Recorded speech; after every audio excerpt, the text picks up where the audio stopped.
అసలు వాస్తవాలు ఏంటి అనేది చెప్పాలనుకుంటున్నాం. మేము బేసిక్గా ఎందుకు ఇన్నాళ్ళు సైలెంట్గా ఉన్నాం, ఎందుకు ఉండాల్సి వచ్చింది, ఇది పూర్తిగా ఫ్యామిలీ వ్యవహారం. నిజానికి అతను ధర్మ మహేష్ సినిమా హీరో కాకుండా ఉంటే బహుశా మీడియాలో దీని గురించి డిస్కషన్ ఉండేది కాదు. రొటీన్గా ఒక నిత్యం మొగుడు పెళ్ళాల మధ్య గొడవలు ఉంటూనే ఉంటాయి. ఫ్యామిలీలో అనేక గొడవలు ఉంటాయి. అన్ని గొడవలు మీడియా ఛానల్స్లో, మీడియా స్టూడియోలో, పంచాయతీలు పెట్టాం. కానీ అతను హీరో కాబట్టే ఇష్యూ సెన్సేషన్ అయింది. పైగా గౌతమి చౌదరి చేస్తున్న అలిగేషన్స్ కూడా అందుకు బలాన్ని చేకూర్చేలా ఉన్నాయి. కాబట్టి ఇంత సెన్సేషన్ అయిన నేపథ్యంలో ఇన్నాళ్ల తర్వాత ధర్మ మహేష్ తండ్రి కాకాని వెంకటేశ్వరరావు అలియాస్ కాకాని బాబు గారు ప్రస్తుతం బిగ్ టీవీ స్టూడియోకి వచ్చారు. అసలు నిజాలు ఏంటి అనేది చెప్పడం కోసం ఆయన బయటకు వచ్చారు. బయట ప్రపంచానికి ఇప్పటివరకు తెలిసింది ఒకటి.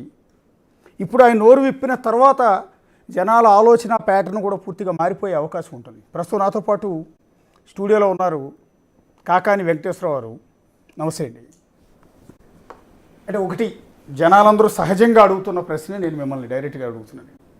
ఆల్మోస్ట్ మీ కోడలు, మీ కూతురు లాంటిది, మీ మీద, మీ అబ్బాయి మీద అనేక రకాల ఎలిగేషన్స్ ఇన్ని రోజుల నుంచి, ఇన్ని వారాల నుంచి చేస్తుంటే ఎందుకు ఇంతవరకు మీ అబ్బాయి కానీ మీరు కానీ నోరు విప్పలేదు?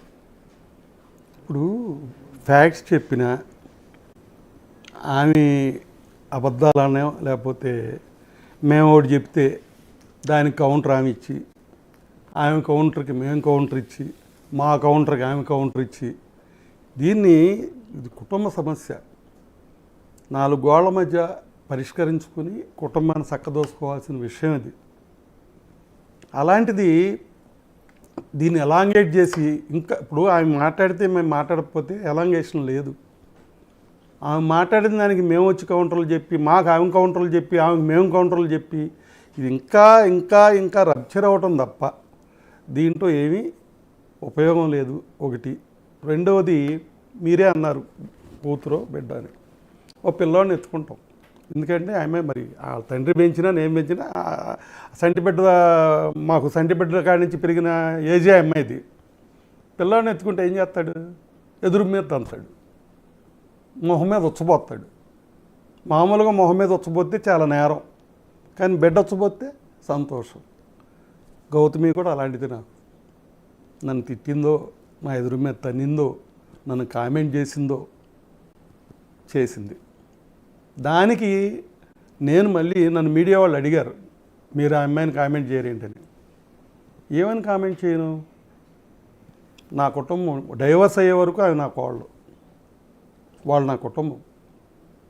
మా విపరాలనన్నా, మా ఇయ్యంకుడినన్నా, లేకపోతే ఆయన తోబుట్టు మా అమ్మాయిని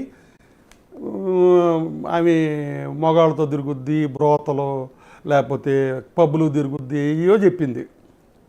అమెరికా నుంచి వచ్చింది ఆ అమ్మాయి. మా ఆవిడ్ని 60 ఏళ్ళు ముట్లేండిపోయి 10 ఏళ్ళు అయింది.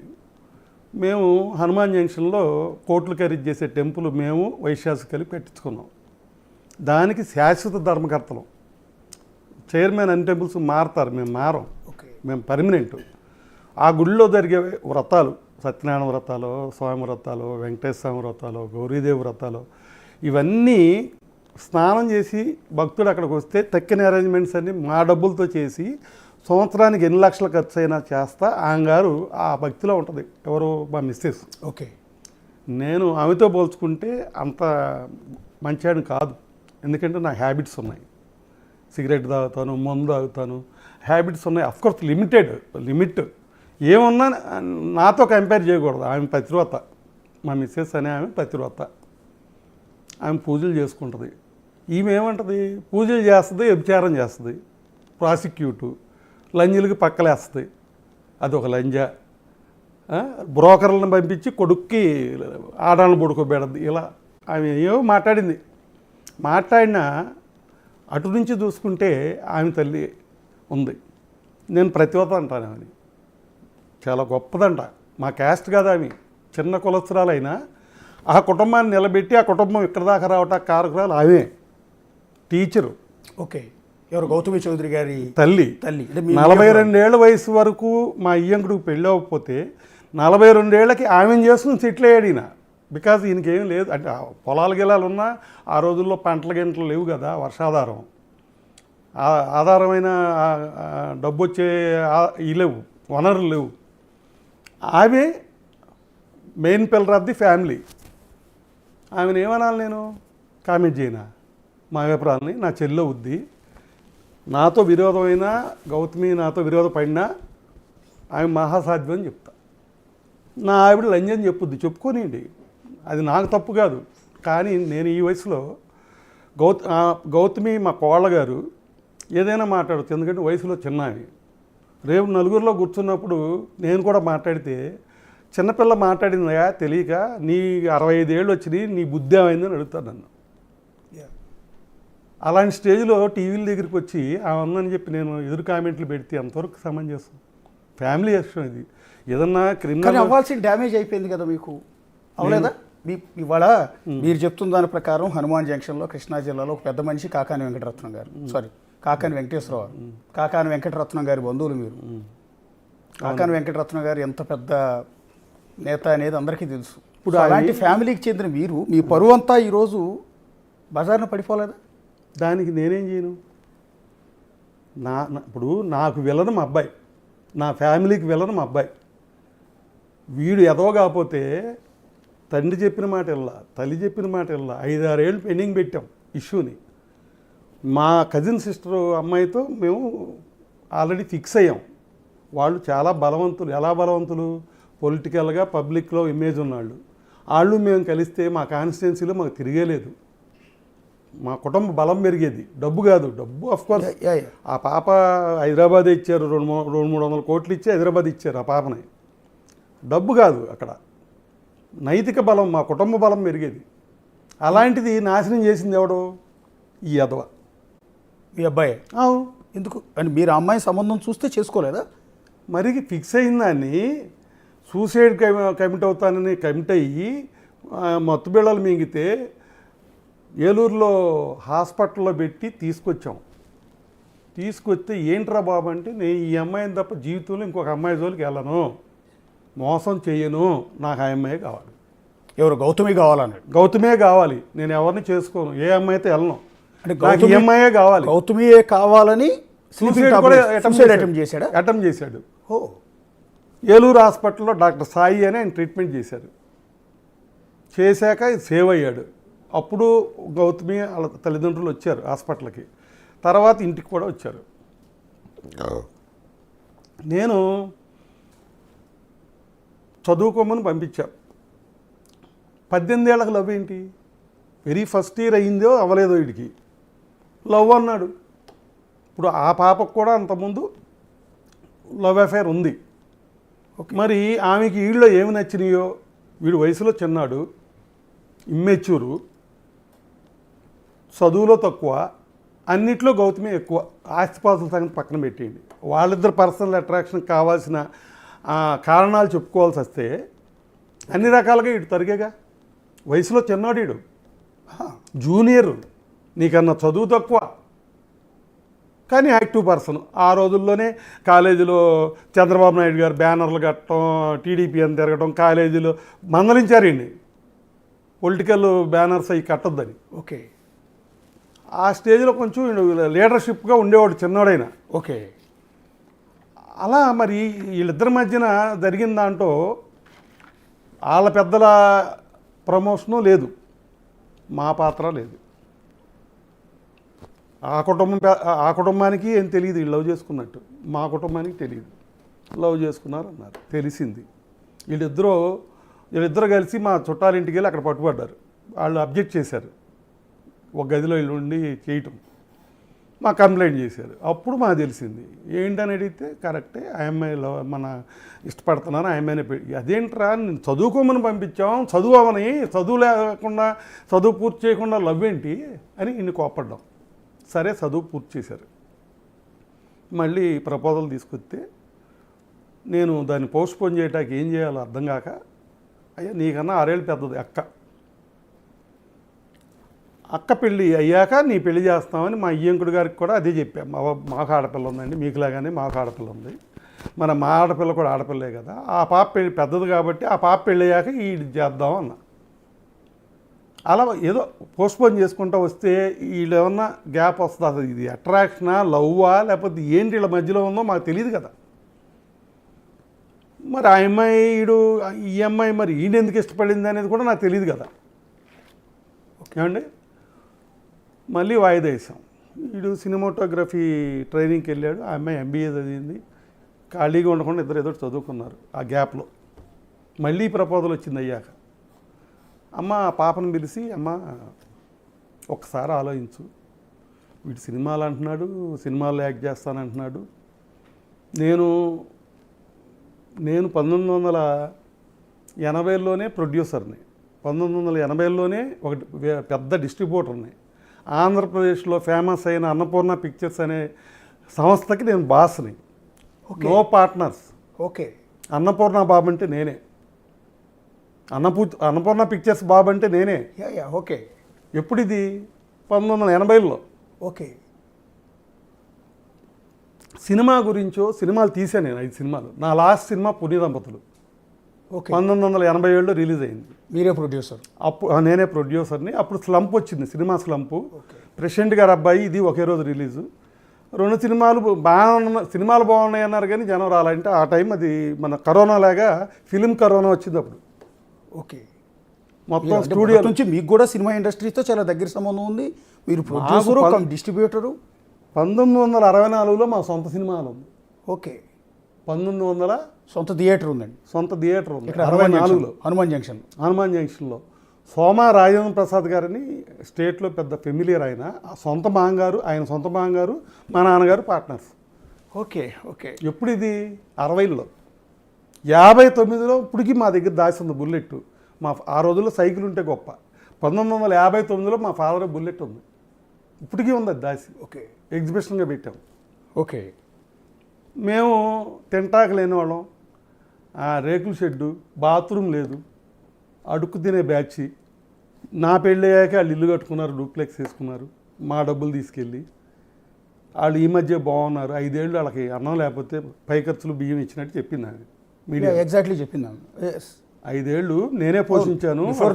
పెళ్లి కాకముందు వరకు వాళ్ళపై ఫైనాన్షియల్ పొజిషన్ ఏంటి అని చాలా ఇంటర్వ్యూలో చెప్పింది కదా. మేము అడుక్కు తినేవాళ్ళం అని. మాకు 5 ఏళ్ళు ఆమె పోషించినట్టు కూడా చెప్పింది. మాకు రేకుల షెడ్ అని, బాత్రూమ్ లేదని, పీరియడ్స్లో ఉండి నేను బాత్రూమ్కి వెళ్దామంటే బాత్రూమ్ లేదని చెప్పింది. 1998లో ప్లాన్ అప్రూవల్ ఇచ్చిన బిల్డింగ్ మాది. అథారిటీగా ఇప్పుడు మీ ముందు మాట్లాడేటప్పుడు ఏదైనా ప్రూఫ్తో చెప్దాం అనుకుంటున్నాను. అవునండి. పంచాయతీ అప్రూవల్, బిల్డింగ్ అప్రూవల్ 1998లో అయింది. 98లో ఆమె వయసు ఎంతో నాకు తెలియదు. ఆ రోజుల్లో ఒక బిల్డింగ్ మా అత్తగారిది, అది నాది కాదు. మా నాన్నగారు మేము పెరిగిన మేడ మా తమ్ముడికి ఇచ్చారు. చిన్నప్పటి నుంచి 60లో కట్టిన మేడ మా తమ్ముడికి ఇచ్చారు భాగాల్లో. సో నేను బయటకు వచ్చి మా అత్తగారి కాంపౌండ్లోకి వచ్చా. అప్పటికప్పుడు ఇల్లు కట్టలేం కదా సడన్గా. సో ఆల్రెడీ ఎగ్జిస్టింగ్ హౌస్ ఉంది కాబట్టి అక్కడికి వచ్చి అక్కడ ఉన్న వాళ్ళతో పాటు. ఆ సంతన అది కాదు, ఆ వ్యాపారం అది కాదు. మా మామగారు బతికున్నారు, ఆయన పేరే లైసెన్స్ ఉంది. 70 ఏళ్ళు అయింది ఆ సంత పెట్టి. ఒకసారి దాని దగ్గరికి వద్దామండి. యాక్చువల్లీ ఇందాక మీరు ఒక ఇంట్రెస్టింగ్ పాయింట్ ఏంటంటే, మీ అబ్బాయి హీరో ధర్మ మహేష్ అండ్ గౌతమి చౌదరి ఒకే కాలేజీలో చదివేవాళ్ళు. ఒకే కాలేజ్ చదివారు. ఒకే కాలేజ్. ఏ కాలేజ్? ఆర్వీఆర్జేసీ గుంటూరు. ఆర్వీఆర్జేసీలో స్టూడెంట్స్ వీళ్ళు. ఇంజనీరింగ్లో ఇద్దరు స్టూడెంట్స్ ఇక్కడ. ఆమెకి ఈయన జూనియర్ వయసులో కూడా చిన్నాడు. ఎంత తేడా ఉంటుందండి వయసు? సంవత్సరం నుంచి 2 ఏళ్ళ లోపు చిన్నాడు. మీరు ఇందాక ఇంకో మాట అన్నారు కదా, గౌతమి చౌదరికి ఆల్రెడీ ఎఫ్ఐఆర్ ఉంది అని. అంతకుముందు ఆమెకి ఉన్నారు, బాయ్ ఫ్రెండ్ ఉన్నాడు. మరి బ్రేకప్ చెప్పేసి వీటితో వచ్చింది. వీడిని ఇష్టపడింది ఆమె. వీళ్ళిద్దరు ఇష్టపడ్డారు. అంటే ఎవరన్నా అన్నారా మీరు, మీతో, లేకపోతే మీరు అనుకుంటున్నారు అట్లా బాయ్ ఫ్రెండ్ ఉన్నాడు అని? మీరు కూడా ఒక ఆడపిల్ల మీద ఎలిగేషన్ చేసినట్టే. ఇప్పుడు ఆమె చేసిన ఎలిగేషన్ కాదు ఇక్కడ. మా వాడిని బాగా ఇష్టపడిందని చెప్పా. అతను వదిలిపెట్టి, బాయ్ ఫ్రెండ్ని వదిలిపెట్టి మీ అబ్బాయి, ఆ అబ్బాయినో ఈ అమ్మాయినో అల్లరి చేయటం కాదు. నేనేమి వేరే చేశారు అంటలా. ఇప్పుడు నేను మిమ్మల్ని కాసేపు ఇష్టపడవచ్చు, మీకన్నా బెస్ట్ ఫ్రెండ్ ఆయన తగిలితే ఆయన ఇష్టపడవచ్చు. ఫ్రెండ్గానా ఇంకో రకంగానా కాదు. నాకు తెలిసిన ఇన్ఫర్మేషన్ అంతవరకే. నేనే ఎలిగేట్ చేయట్లా. అంటే మీ వాడు జూనియర్, ఇంజనీరింగ్లో ఆ అమ్మాయి సెకండ్ ఇయర్ ఉంటే మీ అబ్బాయి ఫస్ట్ ఇయర్లో ఉండి ఉంటాడు బహుశా. అంతే. వయసులో కూడా 2 ఏళ్ళు చిన్నవాడు. సంవత్సరం ఆల్రెడీ ఆమెకి వేరే బాయ్ ఫ్రెండ్ ఉన్నాడు అని. అది వదిలేండి అసలు. అది వదిలిపెట్టి మరి మీ అబ్బాయిని ఆ అమ్మాయికి ఎవరున్నారు అనేది నన్ ఆఫ్ ది సబ్జెక్ట్ ఇక్కడ. అసలు అది వదిలేయండి, అసలు ఆ సబ్జెక్టే వదిలేయండి. ఎవరో చెప్పిన మాటలేని మనం మాట్లాడుకోవటం అదే నేను కరెక్ట్ కాదు. అది కూడా నేను సమర్థించడం. ఇక్కడ పాయింట్ ఏంటంటే ఆ అమ్మాయి ఇనెలిజిబుల్ ఫెలో అంటే నీకు సరిపడవాడు కాదు. Okay okay. నీకు సమకాలికుడు కాదు, నీ అంత తెలియగలవాడు కాదు, నీ అంత వయసోడు కాదు, నీ అంత చదువుడు కాదు. మరి ఆమె ఏమి వాళ్ళు ఏ క్వాలిటీస్ చూసి ఇష్టపడిందో నాకు తెలియదు. ఇష్టపడింది. మీకు వాళ్ళిద్దరూ ప్రేమించుకున్నారన్న విషయం వీళ్ళిద్దరూ కలిసి పెనమలూరులో మా మేనల్లుడి ఇంటికాడ వీళ్ళు స్టే చేశారు. ఓకే. చేసినప్పుడు వీళ్ళిద్దరు గదిలో ఉండి మరి అది ఉండటం వలన వాళ్ళు ఎలిగేట్ చేశారు, మీ వాడు తప్పు చేస్తున్నాడు, వేరే అమ్మాయిని గదిలో పెట్టుకున్నాడు అని. అంటే ఎవరో ఏంటని అప్పుడు ఆరా వచ్చింది. చెప్పాడు వీడు ఫ్రాంక్గా, నేను ఆ అమ్మాయిని ఇష్టపడుతున్నాను, ఆమెనే పెళ్లి చేసుకుంటా అని చెప్పాడు. ఓకే. అప్పుడే పెళ్ళి ఏంటయ్యా, నీకు నిండా 18 ఏళ్ళు నిండలేదు, ఫస్ట్ ఇయర్ చదువుతున్నావు, ఇప్పుడు మేము లవ్ ఏంటి, నేను చదువుకోమని పంపాము, చదువుకో ఫస్ట్, తర్వాత చదువయ్యాక ఆలోచిద్దాం అని చెప్పి. ఓకే. అప్పుడే సూసైడ్ అటెంప్ట్ చేశాడా? అప్పుడు కాదు సూసైడ్. ఓకే. నేను దాదాపు 5-6 ఏళ్ళు ఈ సంబంధం వద్దని అపోజ్ చేసి ఆపా. ఓకే. ఆపితే చెప్పా కదా ఇందాక, ఆ పాప చదువుకుంది, ఈడు ఫోటోగ్రఫీకి వెళ్ళాడు వైజాగ్ సత్యానంద్ సార్ దగ్గరికి. ఓకే. అయిపోయింది. ఆయన రికమెండ్ చేసి ఏదో సినిమాల్లో కూడా రికమెండ్ చేశారు. సినిమా ఆఫర్లో వస్తున్నాయి. ఓకే. అప్పుడు వచ్చారు 3 ఏళ్ళ తర్వాత మళ్ళీ. అంటే చదువు అయిపోయినప్పుడు అడిగితేనేమో అలా చెప్పాం కదా, చదువు అయిపోయాక 3 ఏళ్ళ తర్వాత ప్రపోజల్ వస్తే కూడా మళ్ళీ పోస్ట్పోన్ చేశా, వద్దనే మీరు వద్దని. ఓకే. అది మర్యాదకరమైన సమాధానం చెప్పాలి కాబట్టి నేనేం చెప్పానంటే, మా అమ్మాయి కూడా ఉంది, మా అమ్మాయి పెళ్ళయ్యాక, అది పెద్దది 6 ఏళ్ళు, ఆమె పెళ్ళయ్యాక నేను వీళ్ళ పెళ్లి చేస్తానని చెప్పాను మా అయ్యంకుడి గారికి కానీ పాపకు కానీ. మళ్ళీ పాపం దాంట్లో వాళ్ళు ఏం తగాదా పడలేదు, సరే అట్లాగే కానీ అన్నారు. మళ్ళీ 3 ఏళ్ళు గడిచింది. నేను మ్యారేజ్, ఆ పాప పెళ్ళి అవ్వాల, నేను మ్యారేజ్ సంగతి ఎత్తాను. వీడు తరచూ ఆ అమ్మాయి దగ్గరికి వెళ్ళటం, వాళ్ళ ఊరు వాళ్ళ ఇంటికి వెళ్ళటం రావటం, వీళ్ళు కలవటం అనేది మాత్రం మానలా. నేనేమనుకున్నానంటే వీళ్ళు గ్యాప్ వస్తే విడిపోతారు అనుకున్నా, కానీ స్ట్రాంగ్ అయ్యారు. ఓకే. అటాచ్మెంట్లో స్ట్రాంగ్ అయ్యారు. అయ్యి మళ్ళీ ప్రపోజల్ పెట్టారు. పెడితే నేను మా వాడికి చెప్పా, వద్దు మనకొద్దు, నాకు కరెక్ట్ అనిపించలేదు, ఆల్రెడీ అక్కయ్య గారు అమ్మాయి ఉంది కదా, మాట్లాడాము, నువ్వు ఆ అమ్మాయిని చేసుకో, లేదా అమ్మాయి కదంటే పోనీ ఇంకొక అమ్మాయో లేదా ఆగు, అసలు సినిమాల్లో యాక్ట్ చేస్తానంటున్నావు కొన్నాళ్ళు ఆగు, ఆ అమ్మాయి వద్దంటే, ఇది మేము చూసిన సంబంధం వద్దంటే ఆగమన్నాం. కాదు నేను గౌతమినే చేసుకుంటాను అన్నాడు. నేను మాట ఇచ్చాను, నేను మోసం చేయను, ఆమె నా లైఫ్ పార్ట్నర్, నేను వేరే వాడిని ఊహించుకోలేకపోతున్నాను. వాళ్ళు తీసుకెళ్ళి బతిమలారు మా సిస్టర్ వాళ్ళు, కాలేజీలో ఏదో జరుగుతూ ఉంటాయ్యా, రియల్ లైఫ్కి వచ్చేపాటికి రియల్గా ఉండాలి, నువ్వు కుటుంబాలు కుటుంబ బరువులు కుటుంబాలు ఉన్నాయి, ఇక్కడ కుటుంబాలు కలవాలి కాబట్టి నువ్వు కూడా చేసుకో అని చెప్పారు. వీడిని తీసుకెళ్ళి 6 రోజులు వాళ్ళు క్లాస్ తీసుకున్న చివరికి 6వ రోజు కోడీడు, నేను ఆ అమ్మాయిని మోసం చేయను, నేను మాట ఇచ్చాను, నేను ఆ అమ్మాయినే చేసుకుంటా గౌతమిని అని చెప్పి వచ్చేసాడు. ఓకే. వచ్చేసి మా దగ్గర ప్రపోజల్ పెట్టాడు. నేను అసలు ఏమి ఎరగనట్టుగా వెళ్ళిపోతున్నా. గమనించాడు ఈడు ఆ అమ్మాయి ఏం మాట్లాడుకున్నారో లేకపోతే ఏం ఆలోచనలు చేశారో నాకైతే ఏం తెలియదు, కానీ స్లీపింగ్ పిల్స్ మింగాడు. ఓకే. నేను లేగట్లా, ఒక రోజంతా అయిపోయింది లేగట్లా. ఏంటని చూస్తే వీడు స్పృహలో లేడు. సిరి హాస్పిటల్ ఏలూరు అని డాక్టర్ సాయి గారి దగ్గర ఇతను అడ్మిట్ చేసాం. అడ్మిట్ చేస్తే ఒక 4-5 రోజుల తర్వాత నార్మల్ అయ్యాడు. ఇంటికి తీసుకొచ్చాం. వాళ్ళు వచ్చారు చూడటానికి ఈ అబ్బాయిని. మా ఇంటికి కూడా వచ్చారు. ఏమండి వాళ్ళిద్దరూ ఇష్టపడ్డారు, దాంట్లో మా పాత్ర ఏం లేదు కదా, అట్లా మీ పాత్ర లేదు, ఇష్టపడ్డారు కాబట్టి పెళ్లి చేద్దాం అనుకుంటున్నామని వాళ్ళ పేరెంట్స్ అన్నారు. నేను ఇంతకుముందు చెప్పిన సమాధానం చెప్పలేకపోయా వాయిదాకి. ఎందుకంటే ఇటు క్లియర్గా చెప్పేస్తున్నాడు అసలు ఆ అమ్మాయి లేకపోతే నేను బతకనని చెప్తున్నాడు. ఇక నేనేం చేయను, అల్టిమేట్గా నాకేమో ఇష్టం లేకపోయినా కూడా పెళ్లి ఒప్పుకోవాల్సి వచ్చింది. అంటే సేమ్ కమ్యూనిటీ అండి మీరు వాళ్ళు? మా ఈయంకుడు గారు చౌదరీస్ అండి. ఓకే. మా మిస్సెస్ చెప్పాలంటే జమీందారులు. ఓకే. బ్రిటిష్ వాళ్ళ టైంలో 1947కు ముందే బస్సులు నడిపారు. ఎవరు? మా మామగారు ఫ్యామిలీ. ఓకే. ఎర్రంకయ్య గారు, అయినంపూడి ఎర్రంకయ్య గారు అంటే విజయవాడ నిర్మాణూరు వాళ్ళది ఫేమస్ జమీందారులు వాళ్ళు. 100 ఎకరాల పొలం, ఆస్తులు బెదవాళ్ళు. బస్సులు అంటే ఏం బస్సులు అనుకుంటున్నారు? పొగ బస్సులు. బొగ్గేస్తే నడిచే బస్సులు. బొగ్గేస్తే నడుస్తాయి ఆ బస్సులు. దానికి మెడ్రాస్ మెకానిక్ రావాలి. ఆ రోజులు మనుషులు వాళ్ళు. ఆ ఫ్యామిలీ. కేసినేని కాకాని కూడా అప్పుడు బస్సులు ఉన్నారు కాదు సార్. కేసినేని, కాకాని, బోగాని, ఈ కమ్మోరంతా ఈ మధ్య సంగతి సార్. మా వైఫ్ వాళ్ళ ఫ్యామిలీ 1947కే వాళ్ళు బాగా అడ్వాన్స్డ్ ఫ్యామిలీ. బస్సులు కొని తిప్పే ఫ్యామిలీ, కాంట్రాక్టులు చేసే ఫ్యామిలీ. ఆ రోజుల్లో కాంట్రాక్ట్స్. సో నేను ఆ లెక్క వస్తే నేను చిన్నకమ్మాడినే. మాది కాకా వెంకటరత్నం గారి ఫ్యామిలీ. కాకా వెంకటరత్నం గారు కొన్ని లక్షల మందికి ఉద్యోగాలు ఇచ్చినా ₹1 తీసుకోలేదు. ఆయనకున్న 4 ఎకరాల ఆస్తి చివరిదాకా. వెంకటరత్నం గారు మినిస్టర్ చేసినా ఏం చేసినా ఆస్తిపరుడు కాదు, డబ్బు సంపాదించారు. కానీ సార్ ఇప్పుడు మీరు చెప్తున్న దాని ప్రకారం ఇంత పెద్ద ఫ్యామిలీ బ్యాక్గ్రౌండ్ ఉంది మీకు. మీరు చెప్తున్న దాని ప్రకారం 80sలోనే మీరు సినిమాలు తీశారు. కాదు సార్, 1960లోనే సినిమా హాల్ ఉంది. సినిమా హాల్ 78లో 2వ సినిమాలు కట్టారు. సినిమా హాల్ అదే ఊర్లో 2వ సినిమా. 80sలో సినిమాలు కూడా తీశారు. 5 సినిమాలకు ప్రొడ్యూసర్ మీరు, అన్నపూర్ణ పిక్చర్స్ డిస్ట్రిబ్యూటర్ మీరు. 1000 సినిమాల పైన ఉండే నా దగ్గర.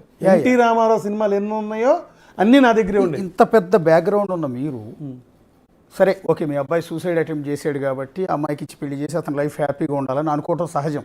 ఇష్టం లేకపోయినా పెళ్లి చేశారు.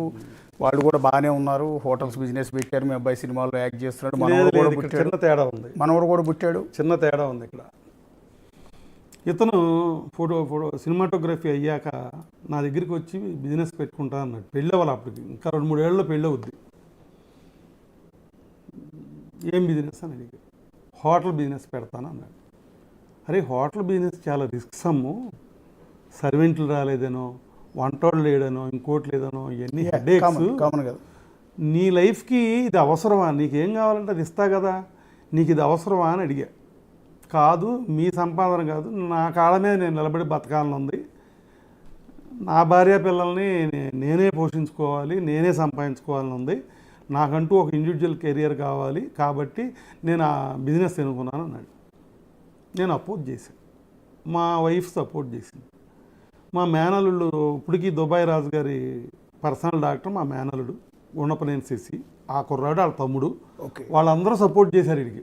నాకన్నా నేను సపోర్ట్ చేయలే. ఈవెందో నేను ఫస్ట్లో డబ్బు ఇవ్వకపోయినా వాళ్ళు డబ్బు ఇచ్చేశారు. ఓకే. ఇస్తే ఈడేం చేశాడు, పెళ్ళి అవ్వకముందు ఇది 17 నెలల్లోనే సూపర్ హిట్ అయ్యి ఆ వ్యాపారం 17 నెలల్లో అప్పు తీర్చేశాడు మా మేనల్లుడికి. ఓకే. అప్పుడు దాకా నేను సపోర్ట్ చేయలే. ఓకే. తర్వాత ఎప్పుడైతే వీడు సూపర్ హిట్ అయ్యాడో, కూకట్పల్లిలో బ్రాంచ్ కూడా పెట్టాడు, అప్పటికి పెళ్ళి అవ్వాలి. వీడు బిజినెస్లో క్లిక్ అయ్యాడు. క్లిక్ అయిన తర్వాత సపోర్ట్ చేశాడు. యాక్చువల్గా దీంట్లో మేజర్ క్రెడిట్ వచ్చి మా మేనల్లుడికి వెళ్ళొద్ది, మా వైఫ్కి వెళ్ళొద్ది, నాకు కాదు. ఓకే. నేను కూడా చెప్పొచ్చు, నేనే బాగా సపోర్ట్ చేశానండి, తోసానండి, అది చేశానని చెప్పొచ్చు, కానీ అది కాదు. నేను అలా అబద్ధాలు చెప్పదలుచుకోవాలి. వాడికి వీళ్ళిద్దరు కలిసి బిజినెస్ స్టార్ట్ చేయాలంటే గిస్మత్ అనేది పెళ్ళి అవ్వకుండా ఎట్ట కలిసి బిజినెస్ పెడతారండి. ఓకే. బిఫోర్ ఇతనే స్టార్ట్ చేసుకున్నాడు. అసలు ఎవరికి సంబంధం, నేను చెప్తున్నాక నాకు కూడా సంబంధం లేదు. ఓకే. మా మేనల్లుళ్ళు అడ్రస్ కూడా చెప్తున్నా కదా, గుండపనేని శశి దుబాయ్లో ఉన్నాడు. ఓకే. గుండపనేని శశి తమ్ముడు డబ్బు ఇచ్చాడు వాళ్ళిద్దరు. ఇప్పుడు వేరే ఛానల్స్లో కానీ ఈవెన్ నిన్న బిగ్ టీవీకి వచ్చినప్పుడు కానీ మీ కోడలు గారు గౌతమి చౌదరి గారు కొన్ని అలిగేషన్స్ చేశారండి. సరే రొటీన్ అన్ని ఛానల్స్లో ఏం చేశారు, మిమ్మల్ని వాళ్ళు ఏం తిట్టారు, ఇవన్నీ అడిగి మిమ్మల్ని ఎదురుగా కూర్చున్నారు కాబట్టి మిమ్మల్ని విసిగించే ఉద్దేశం నాకు లేదు. కానీ ఆయన అన్న మాట ఏంటంటే ఒకటి కీలకం, నా భర్త చంద్రమహేష్ ధర్మమహేష్ చాలా మంచివాడు, అత్యంత ప్రమాదకారి నా మామగారు కాకాని వెంకటేశ్వరరావు గారు, వెరీ డేంజరస్ ఫెలో. రెండోది ఏంటంటే హనుమాన్ జంక్షన్, అంటే నేను భయపడాల్సింది నా భర్తకు కాదు,